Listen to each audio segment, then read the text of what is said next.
네, 저는 오늘 이 발표를 맞아서 일단 한국과 태국이 교역에서 어떤 체계를 만들었고 그 체계 안에서 우리 기업들에게 어떤 수출 기회가 생겼고 그 다음에 그 외에도 어떤 비관세 장벽이 있으며 제가 FTA를 활용해서 어떻게 수출을 더 많이 할 수 있을지 고민하는 시간을 만들어 보도록 하겠습니다. 일단 태국과 한국은 되게 비슷한 점이 많습니다. 한 세 가지 포인트에서 비슷한데요. 한 가지는 물론 이제 한국은 그만큼은 아니지만 태국은 군사 쿠데타가 22번 있었고요. 그 다음에 25년 올해 한 해에만 총리가 2번 바뀌었습니다. 세타, 패통탄, 아누틴. 지금 총리가 3번째 총리고요. 올해 한 해 벌어진 일입니다. 또 그뿐만이 아닙니다. 태국은 저희도 한강이 기적이라고 하는데 태국도 2008년, 9년 금융위기나 2011년 대홍수를 겪으면서 굉장한 성장을 했는데요.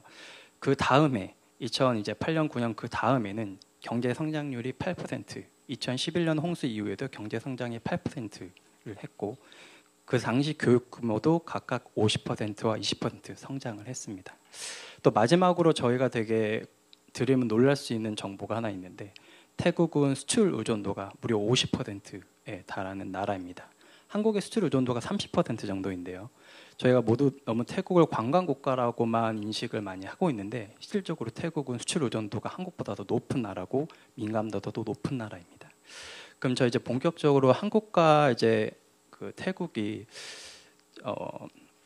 제도적으로 어떤 이제 그림을 그렸느냐를 살펴보시면 크게 두 가지 협정이 있습니다. 한 아세안 10년에 발효된 한 아세안 FTA가 일단 하나 있고요.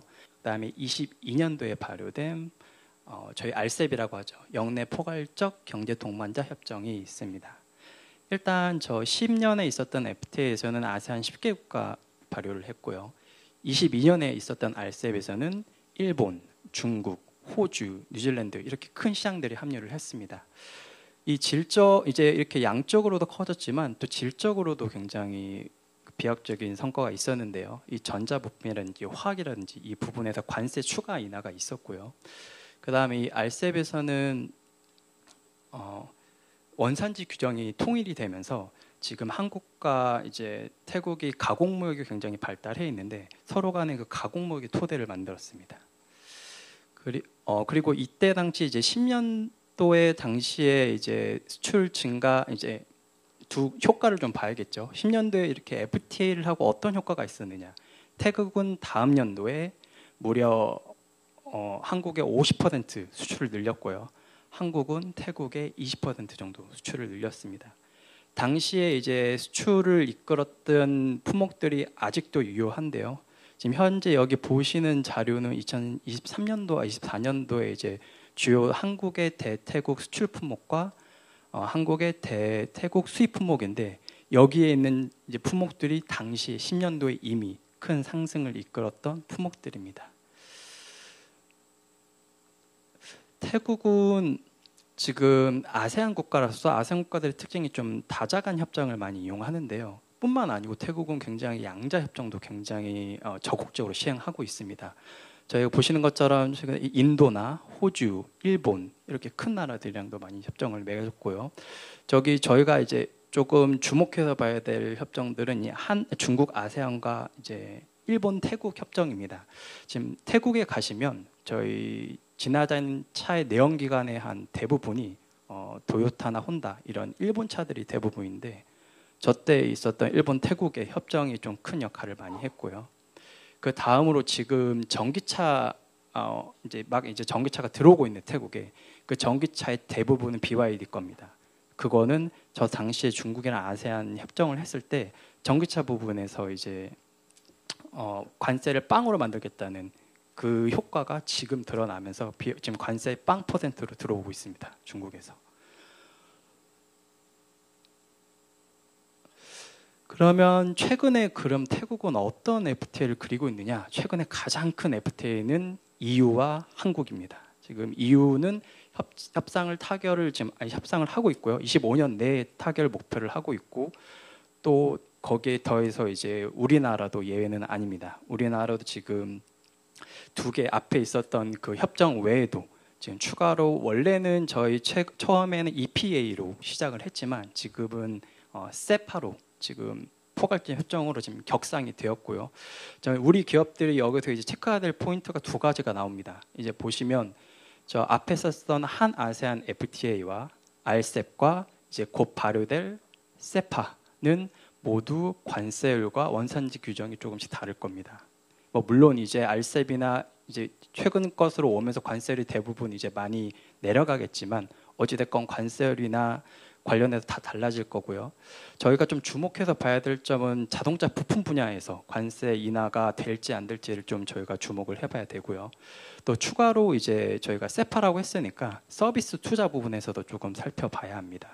저희가 기존에 이제 태국 같은 경우에는 서비스 분야에도 지분 제한 49%가 되게 강하게 있는데 그 부분이 만약에 풀리는지, 그 다음에 그 외에도 뭐 데이터라든가 아니면은 저희 디지털 아니면 기타 이제 더 다른 분야에서도 어떤 협정의 내용이 있는지 저희가 살펴보셔야 저희가 나중에 대응을 잘 할 수가 있습니다.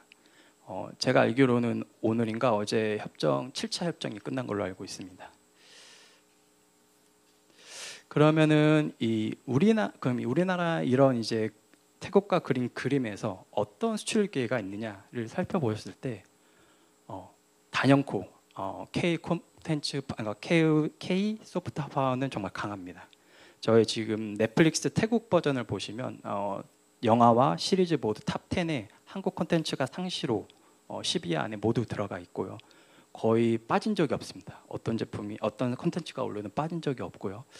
또 지금 태국의 관광 산업이 이제 저희 코로나 전 수준으로 많이 회복을 해서 이제 가처분 소득이 많이 확대가 됐고요. 또 태국 정부에서는 이제 ICT 분야에서 이제 개발 의지를 굉장히 많이 드러내고 있고, 근데 하지만 이렇게 장밋빛만 있는 건 아니고요. 우리나라의 그 이제 경쟁국이라고 할 수 있는 일본이나 그 다음에 유럽산 제품들의 경쟁력이 좀 이제 위협이 되고 있고요.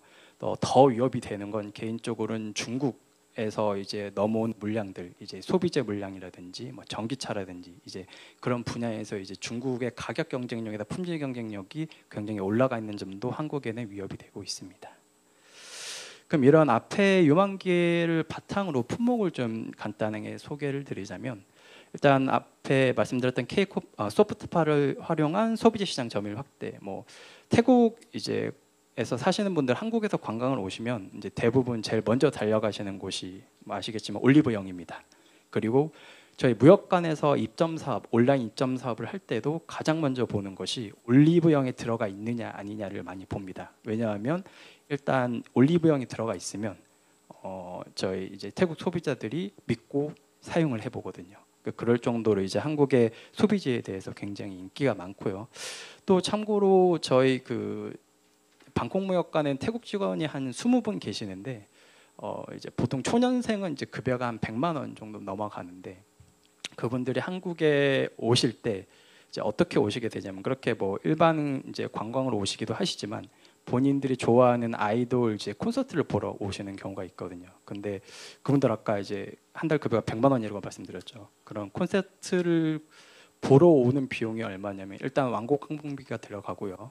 두 번째로 콘서트 비용이 30만 원, 40만 원 한다고 하더라고요. 좀 그렇게 비싼지 몰랐는데, 그럼 그 돈을 내고 또 오는 직원들이 꽤 됩니다. 저희 이제 무역관에 이제 책상 앞에 보면 저 직원들 모두 한 명씩 본인들만의 아이돌이 한 명씩 다 있더라고요. 저희가 모르는 아이돌 굉장히 많은데 그분들의 콘서트는 이제 싱가포르에서 하든 한국에서 하든 태국에서 하든 모두 가서 볼 정도로 굉장히 그 소비 욕구가 굉장히 강한 편이고요.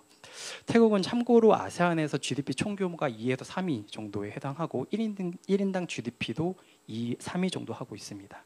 네, 아세안에서 굉장히 소비력이 강한 국가 중에 하나고요.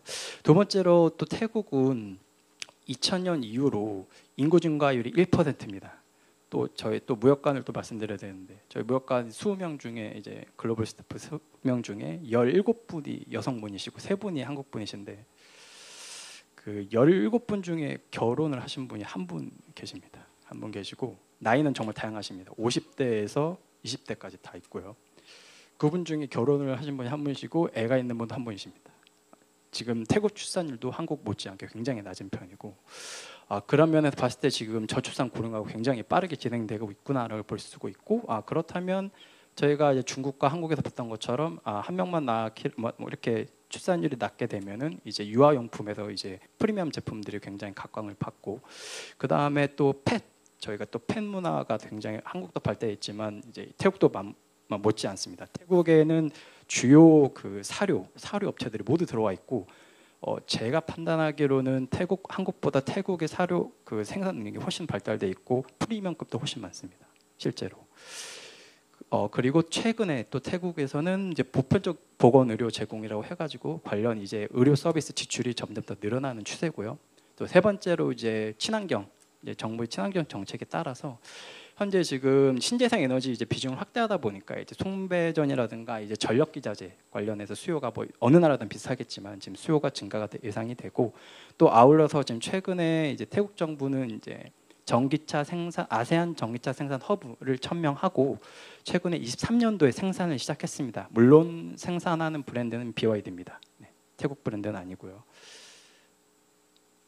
그러면 우리가 이제 이런 유망 기회를 봤다면 어떤 이제 저희가 숫자로 보이지 않는 장벽들이 있을지를 봤을 때, 저희가 이제 태국에 수출하는 품목 중에 그 식품이 가장 좀 까다로워서 식품을 위주로 좀 설명을 드리도록 하겠습니다. 저희 크게 이제 저희가 이제 규제라고 할 수 있는 게 크 6가지가 있는데요. 일단 가장 이제 저희가 먼저 접할 수 있는 건 식약청 등록입니다. 식약청 등록이라고 하는데 태국에서 식품은 총 4가지로 나뉘고 이 4가지 식품마다 등록 절차가 모두 상이합니다. 또 아울러서 식약처에 제출하는 자료 중에 가장 이제 까다로운 제출 자료가 이제 제조시설 증명서인데, 이 제조시설 증명서는 원본으로 제공해야 되고 혹여나 이제 번역본을 제공하게 되면 공증을 받아서 제출을 해야 합니다. 그리고 이제 라벨링은 무조건 태국어가 100% 다 들어가야 되고요. 그다음에 뭐 한국이나 다른 나라와 똑같이 수입 검역 및 수입 커터가 똑같이 다 있습니다. 그리고 뭐 여긴 좀 독특하게 이제 자국민의 건강을 위한다는 그 명목으로 당류가 많이 들어간 제품에 대해서 소비세를 더 걷고 있습니다. 이 부분은 나중에 수출하실 때 참고를 하시면 좋을 것 같습니다. 또 아울러서 저희가 강제 인증, 표준원의 강제 인증이 있는데요. 태국은 총 19개 품목에서 147개, 19개 품목에 147개를 운영을 하고 있고, 개수도 많지만 이 중에서 가장 까다로운 절차는 제품 테스트와 공장 실사입니다. 제품 테스트는 일단 지정된 이제 시험소에다가 임의 통관을 해서 보내야 되고요. 그 다음에 그걸 보낸 다음에 공장 실사를 이제 한국으로 이제 오는데, 그 실사를 하는 심사원의 모든 비용, 공항 뭐 티켓, 그 다음에 체재비, 그 기타 모든 비용을 수입한 사람이나 그 바이어가 제공을 해야 됩니다. 비용을 모두 제공해야 되고요. 이 두 절차 때문에 소요되는 기간은 짧게는 2개월, 길게는 5개월 걸린다고 보시면 됩니다. 그리고 모든 서류는 태국어로 돼야 돼서 영어가 아니고 태국어라는 점도 저희가 이제 비관세 장벽으로 작용을 하고 있습니다. 또 이뿐만 아니고 저희 이제 최근에 많이 듣는 문의 중에 이제 전자기기 중고품 태국에 팔 수 없느냐, 뭐 휴대폰도 있고 자동차도 있고 되게 많은데 팔 수 없느냐는데 태국은 팔 수가 없습니다. 일단 전자기기를 중고는 팔 수가 없고요. 이거는 18년에 태국 정부가 고시한 건데, 이게 배경이 뭐였냐면 17년에 중국이 이제 산업 폐기물 이제 수입을 제한하는 법을 하면서 그 산업 폐기물 물량들이 다 동남아로 넘어왔어요. 근데 그때 당시에 이제 태국뿐만이 아니고 다른 동남아 국가들도 이제 수입 금지를 하게 되는데, 그 조치의 일환이고, 관련 대상은 13년도에 이제 태국 산업부에서 고시한 유해물질 목록이 있습니다. 그럼 실질적으로 저희 무역관에서 저희 이제 상담을 받던 거를 2가지 간단하게 소개를 드릴 건데, 한 업체가 있는 한 아세안 FTA 이제 그 관세 혜택을 받으려고 그 HS 기준이 HS 2017년 거 6자리를 받아서 이제 원산지 증명을 하고 그냥 받아서 이제 태국 세관으로 전달했습니다. 근데 그랬더니 태국에서는 받아주지 않은 거예요. 이유가 뭐였냐? 2022년도 재무부에서 우리는 HS 2017년 거 안 써. 우리는 HS 2022년 거서만 쓸 거야. 해가지고 받아주지 않았습니다.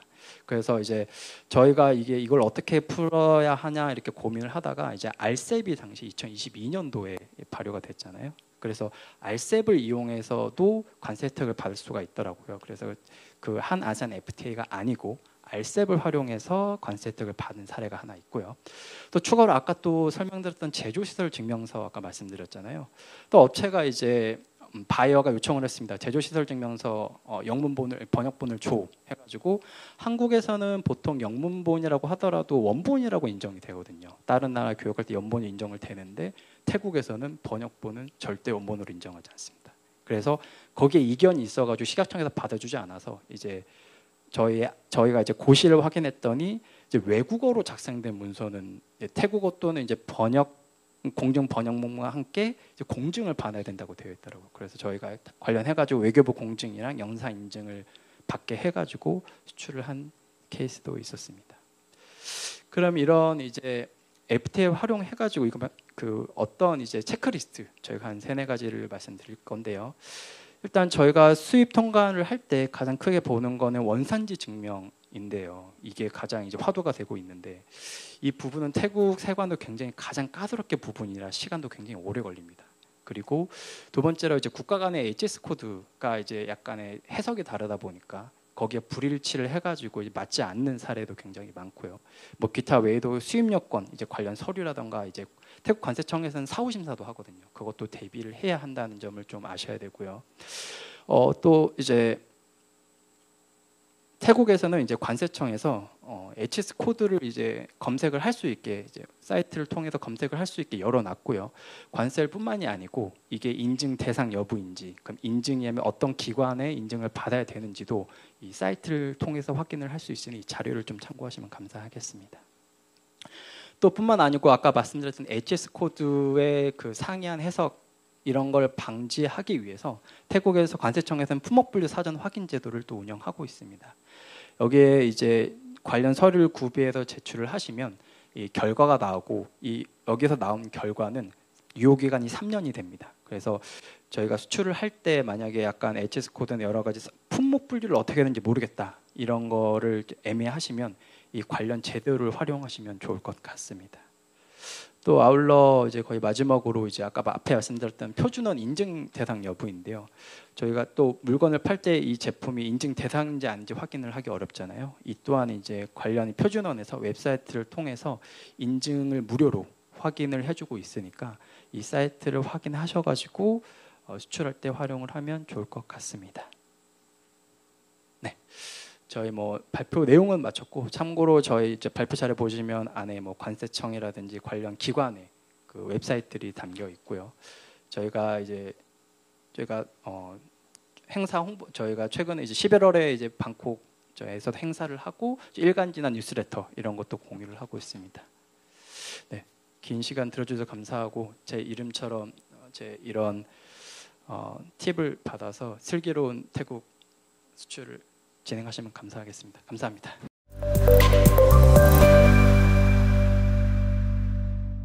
먼저 캄보디아와 한국과의 교육 현황 먼저 말씀드리겠습니다. 캄보디아 한국과의 교육 규모는 꾸준히 증가해 왔는데요. 보시면 이제 2024년에는 캄보디아 교육액이 11억 6,300만 달러를 기록하면서 2023년과 비교해 10.5%의 상승하며 최고치를 갱신한 상태입니다. 그리고 우측 여기 차트를 보시면 2025년 1월부터 7월까지 한국의 대캄보디아 수출입 상위 7대 품목인데요. 보시면 이제 주요 수출 소비재는 화장품으로 5천만 달러, 그다음 음료가 4위로 3,200만 달러를 기록을 했고, 이는 이제 한류의 영향과 증가하는 중산층의 한국 브랜드 선호에 따른 수요가 꾸준한 것으로 보입니다. 그리고 주요 수출 산업재는 승용차와 전선 등이었는데요. 각각 3,900만 달러와 1,700만 달러 규모였습니다.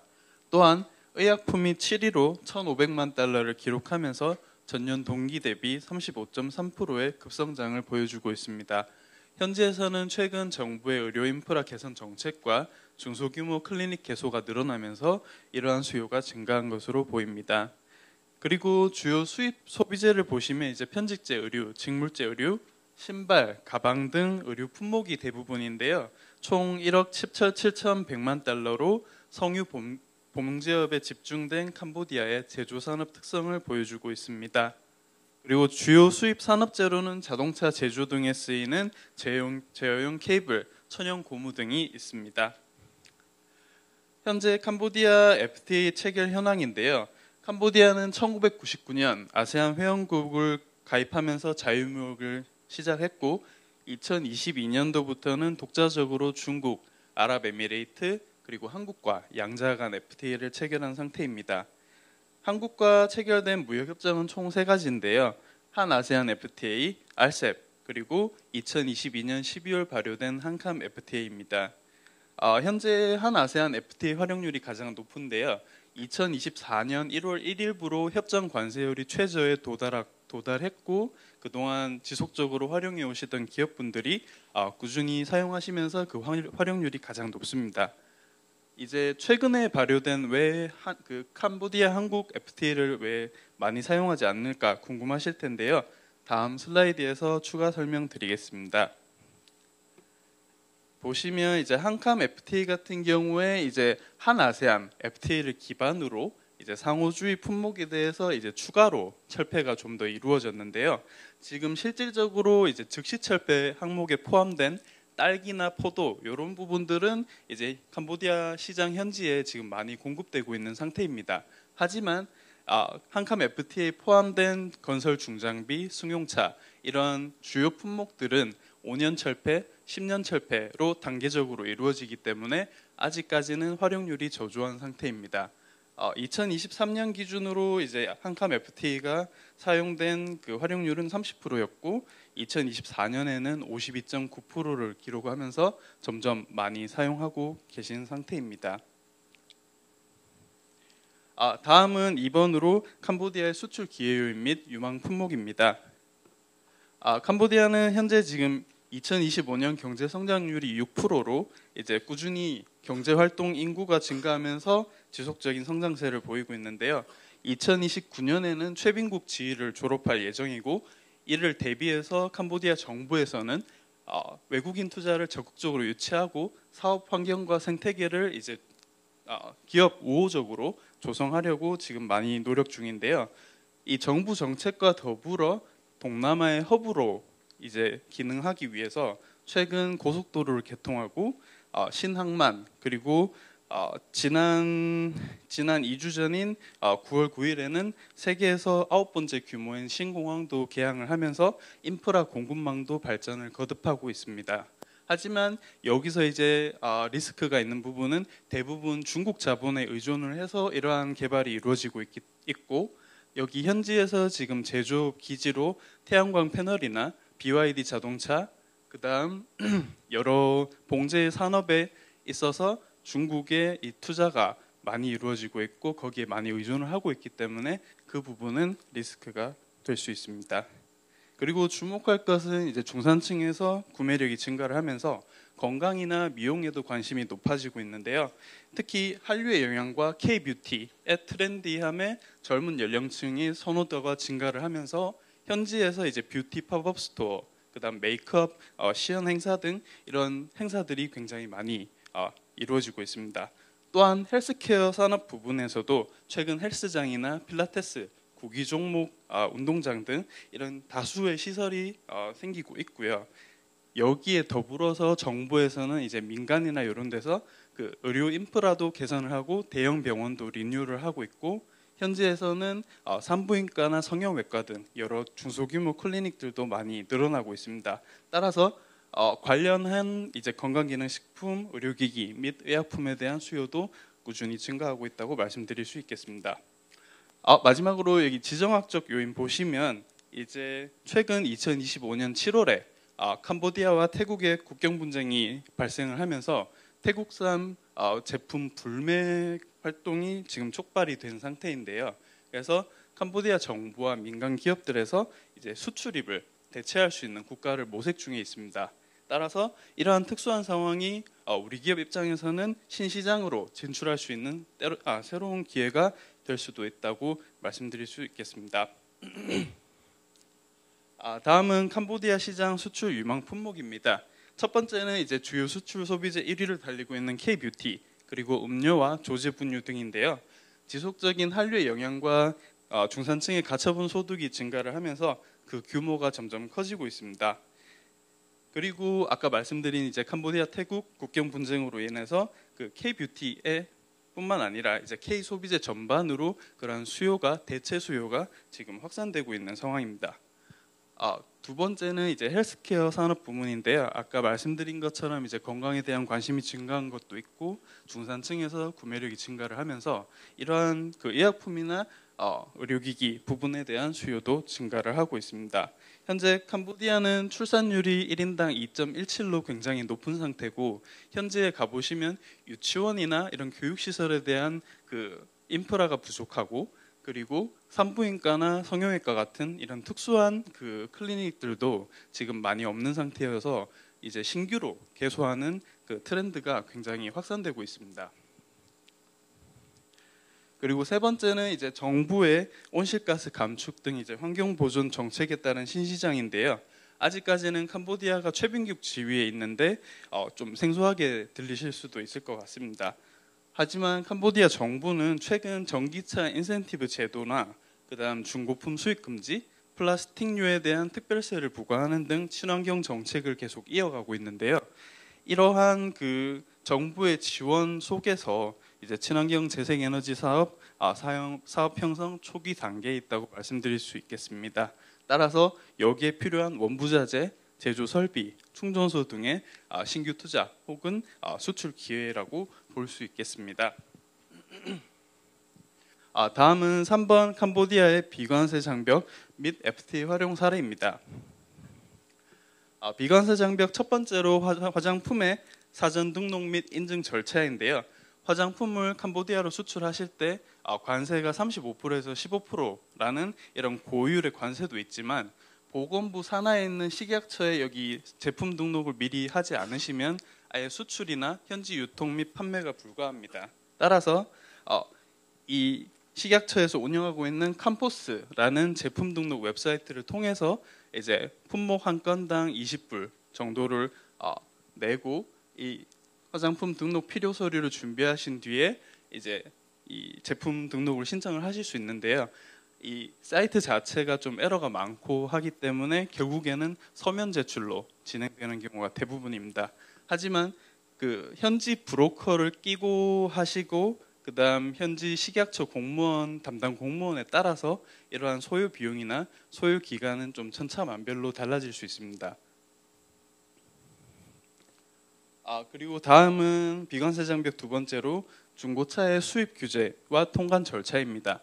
캄보디아는 아까 말씀드린 것처럼 친환경 정책의 일환으로 중고 컴퓨터, 의류, 타이어, 배터리 이런 부분들을 이제 수입 금지 품목으로 지정하고 있고 지금 수입이 금지된 상태인데요. 하지만 중고차는 이제 수입 금지 품목은 아닙니다.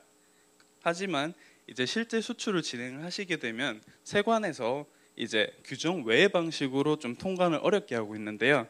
이제 제출하실 때 이제 차대 번호나 모델, 배기량, 실물의 실제 사진 등을 제출을 하시게 되는데 그거랑 이제 실물이랑 100% 일치가 돼야지 통관이 됩니다. 근데 이 부분을 따지고 들어서 이제 세관원이 내부 기준을 적용을 해서 이제 좀 트집을 잡는 등 자의적 판단을 해서 이제 비공식적인 비용이 항상 발생하는 경우가 잦습니다. 한 가지 이제 추가로 말씀드릴 부분은 이제 중고품을 이제 캄보디아로 수출을 하실 때 원산지 증명서 발급이 되냐고 문의하시는 경우가 많은데 이거 커스앤 관세법인의 문의 결과 이제 중고품 원산지 판정을 할 때 원생산자가 원산지 포괄 확인서를 제공해야 되지만 이제 세번 변경이나 부가가치 등 변동성이 있는 부분이 이제 결정 기준 충족이 어렵습니다. 따라서 중고품은 원산지 증명서 발급이 안 된다고 보시면 되겠습니다. 다음은 FTA 활용 애로 사례 첫 번째입니다. 지금 한국 같은 경우 관세청이나 상공회의소에서 원산지 증명서 전자서식을 원본으로 이렇게 기관 발급을 하고 있는데요. 캄보디아 세관에서는 원산지 증명서 전자서식을 제출을 하시면 사전 통관에 대한 부분은 오케이인데 실제로 물품이 도착을 해서 통관을 할 때 전자서식은 이제 불인정하고 있습니다. 아직까지 한국 관세청과 이제 캄보디아 관세청이 원산지 증명서 전자교환 시스템인 EODS가 구축되기 전이라서 이제 전자서식을 어떻게 하셔야 되냐면 이제 한국에서 그 시스템에서 발급하신 원본을 가지고 한국 관세청에 방문을 하셔서 거기서 관세청에서의 직인을 그 서류에 찍어서 캄보디아 세관에 제출을 하셔야 됩니다. 그렇지 않으면 캄보디아 세관에서는 전자서식을 아직까지는 원본으로 인정하고 있지 않습니다. 그리고 지난주에도 이제 같은 사례로 이러한 그 일이 발생을 해서 통관이 3일 정도 지연된 사례가 있었습니다. FTA 활용 애로 사례 두 번째인데요. 보시면은 이제 V사는 오토바이 조립 업체인데 이 업체가 이제 부품을 수입해서 현지 공장에서 가공 및 조립해서 완성차를 만드는 제조 업체입니다. 하지만 이제 관세의 일종으로 여겨지는 차량 등록 허가세라는 거를 이 업체에 이제 부품을 수입해서 들어오는 그 통관 시점에 완성차 기준으로 적용을 해서 한 대당 1,250불을 적용을 하고 있었습니다. 기업 입장에서는 이게 굉장히 큰 부담이고 세관하고 협의도 잘 되지 않아서 저희 푸놈펜 센터로 문의를 해주셨고 저희 센터에서 이제 이 문제에 대해서 개입을 해서 세관과 기업 간 이제 미팅을 여러 차례 주선을 했고 이걸 통해서 이제 세관과 협의를 한 뒤에 조립차 기준으로 적용을 해주겠다라는 판정을 받았습니다. 이제 실제 적용이 되면은 이제 차대 번호랑 엔진 번호만 기재된 텍스 레시프트를 이제 세관에 제출을 하게 되면 한 대당 이제 한 450불 가량은 인하된 가격으로 이제 차량 등록 허가세 납부가 가능해졌습니다. 이렇게 되면 이제 월 700대 생산 기준으로 약 31만 불 정도의 절감이 가능해지게 되는데요. 앞으로 이게 실제 적용이 되면은 큰 성과가 될 수 있을 것이라고 보고 있습니다. 그리고 FTA 활용 체크리스트입니다. 캄보디아 수입 통관 절차 및 유의 사항인데요. 캄보디아 세관에서는 이제 검사나 허가 그리고 물품 반출 등 전 프로세스를 관세청 하나에서 지금 통합 관리하고 있습니다. 이때 이제 세관에서 요청하는 기본 서류 및 추가 서류를 빠짐없이 준비를 하셔야 되고 특히 원산지 증명서, BL 등 제출 서류와 통관 물품이 100% 일치해야 합니다. 한 가지 이제 주의하실 점은 이제 그 원산지 증명서나 BL 등에 특수 문자나 기호가 들어간 경우가 있는데 이게 세관 시스템에서 조회를 했을 때 이 특수 문자 표시가 안 되면 이게 100% 일치가 되지 않는다고 해서 이 통관이 불가능한 경우도 있으니까 주의가 필요합니다. 다음은 캄보디아 수입 관세율 조회인데요. 캄보디아 관세청 홈페이지가 지금 정비가 된 상태라서 이 한국의 트레이드 내비처럼 HS 코드를 여기 입력을 하시면 기본 관세나 특별세 그리고 제품의 HS 코드에 해당하는 그 내용을 조회가 가능하시고 FTA 협정문이랑 이제 관세 철폐 스케줄도 조회가 가능하십니다. 다음은 아까 말씀드렸던 관세청 HS 코드 사전 심사 제도인데요. 만약에 취급하시는 물품의 HS 코드가 캄보디아 세관에서 어떻게 판정이 나는지 잘 모르겠다 하시면 이제 품목 하나당 이제 비용 50불과 이 ARTC 폼 1을 같이 작성을 해서 제출을 하시게 되면 영업일 기준 이제 30일, 기관 업무일 기준 30일 이내인데 실질적으로는 한 7일에서 10일 정도면 요거를 판정을 받으실 수가 있습니다. 그래서 요거를 미리 받아두시면 이제 나중에 통관을 실제 진행하실 때 변수가 적으실 것으로 보입니다. 이제 거의 마지막인데요. 저희 현지 주요기관 참고 링크로 이렇게 정리를 해서 발표 자료에 첨부를 해드렸고, 그다음 저희 푸놈펜 무역관에서 저희 공식으로 텔레그램 채널을 운영하고 있습니다. 여기 QR코드 스캔하셔서 저희 참가를 하시면 저희 무역관에서 이제 최신 사업 정보라든지 캄보디아에 있는 현지 동향이라든지 이런 걸 저희가 꾸준히 제공을 하고 있으니까 여기 참여를 해주시면 좋겠습니다. 그리고 발표 외에 이외에 더 궁금하신 점이 있으시면 저한테 연락을 주시면 적극적으로 답변 드릴 수 있도록 하겠습니다. 긴 시간 경청해 주셔서 감사합니다.